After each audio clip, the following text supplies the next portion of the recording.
So hey guys, good morning and welcome back to my channel. তো আজকে আমরা যাচ্ছি মহাকুম্ভ প্রয়াগরাজ স্নান করার জন্য। তো আমরা যে যেতে পারছি ফাইনালি, এটাই অনেক অনেক হ্যাপি হয়েছিলাম। ভেবেছিলাম তো জ্যামেই পড়ে যাব, যেতেই পারবো না, তাও যেতে পারছি, এটাই অনেক অনেক হ্যাপি। এনাদেরকে দেখালাম, এনারা হয়তো বাড়ি যাওয়ার পথে রয়েছেন এখন।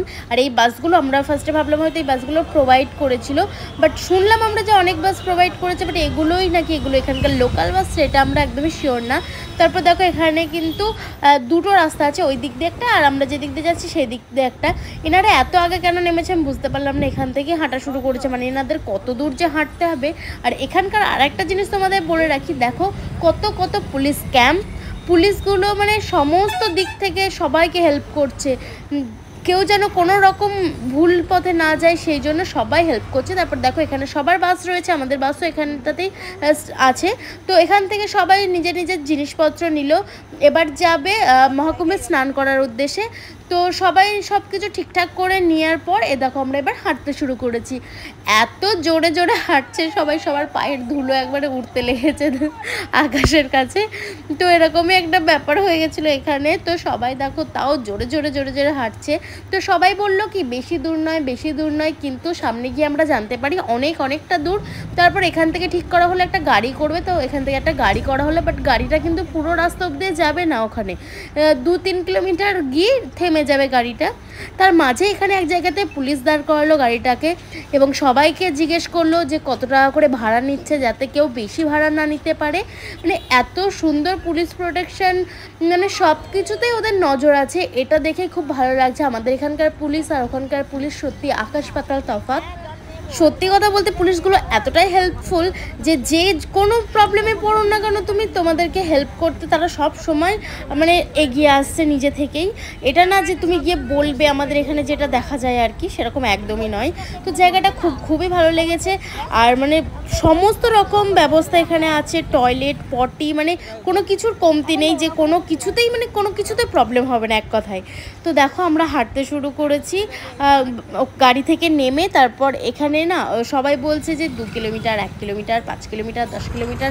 সত্যি কথা বলতে আমরা যে কতটা হেঁটেছি সেটা আমরা নিজেরাও জানি না।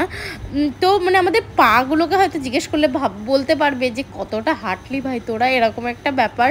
সবার পা পুরো ব্যথা হয়ে যাচ্ছিলো, একটু করে দাঁড়াচ্ছিল হাঁটছিল, একটু করে দাঁড়াচ্ছিল হাঁটছিল। কেউ তো বসেও গেছিলো, বলছিল থাক আমি আর যেতে পারছি না, আমি আর যাবো না গাড়ি টাড়ি না পেলে। আর এখানে কোনো রকমভাবে গাড়ি পাওয়া যাচ্ছিল না।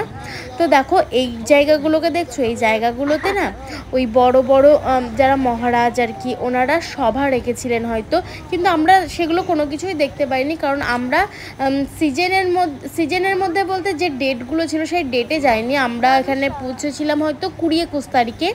তো এখন কিন্তু আমাদের হাঁটতে হাঁটতে প্রচুর রাত হয়ে গেছে, মোটামুটি এখন 10টা মতো বাজছে। সত্যি কথা বলতে মানে এতটা রাস্তা হাঁটছি, সেই আমরা বেরিয়েছি ওখান থেকে 3টের সময়, এখন আস্তে আস্তে 10টা বেজে গেল। তারপর এখানে আমরা এই সাধুটার সাথে দেখা হলো আমাদের। সত্যি কথা বলতে এনার সাথে দেখা হওয়ার পর না মনটা আরও বেশি খুশি হয়ে গেল। মানে সত্যি কথা বলতে এনাদের দর্শন পাওয়া মানে ভাগ্যের ব্যাপার।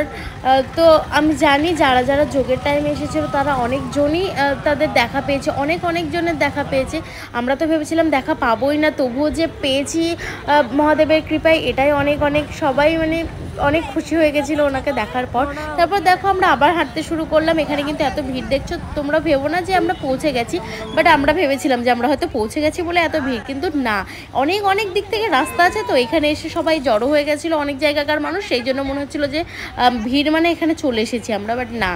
তো দেখো ওই সামনে লাইটসগুলো দেখছো, ফার্স্ট টাইম দেখিয়েছিলাম না তোমাদের লাইটস, এখানে কিন্তু প্রচুর লাইটস আছে, মানে তোমাদের কোনো দিক থেকে কোনো রকম প্রবলেম হবে না। আর এখানে কিন্তু সেক্টর ওয়াইজ ভাগ করা আছে সমস্ত জায়গা। আমরা এসেছিলাম 17 নম্বর সেক্টর দিয়ে।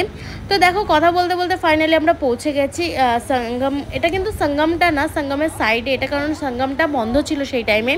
তো আমরা ঘাটে চলে এসেছি। স্নান করার সময় কোনো রকম ভিডিওস অ্যালাউ ছিল না, ছবি তোলা অ্যালাউ ছিল না।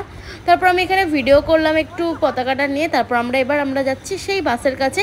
এখান থেকে আমাদের রাত্রেবেলায় বাস ছেড়ে দেবে, তারপর আমরা যাব নেক্সট ডে বৃন্দাবন। তো কালকে ভিডিও দেখার জন্য অবশ্যই লাইক, কমেন্ট, শেয়ার করতে ভুলো না। আর সবাই ততক্ষণ ভালো থেকো, সুস্থ থেকো, টাটা।